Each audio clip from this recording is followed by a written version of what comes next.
અંદર અંદર ન લડવું, અંદરો અંદર. એક શેરડીનો હાથો કોકને આપો ને તો આમ ગોઠણ ઉપર ધડ દઈને તોડી નાખે.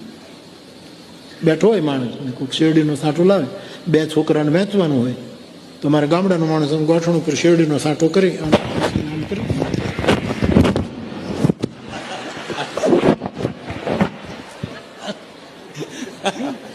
અમને શિક્ષકોને પ્રેક્ટિકલ કરવાની ટેવ હોય છે સાહેબ.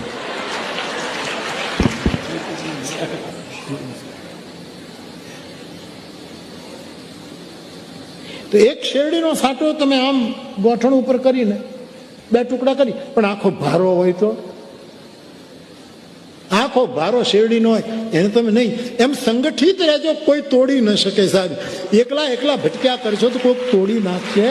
1 ના 2 કરી સંગઠિત રહો, આ બહુ જ જરૂરી છે. કલયુગમાં સંગઠિત રહેવું, એ સંઘ, એ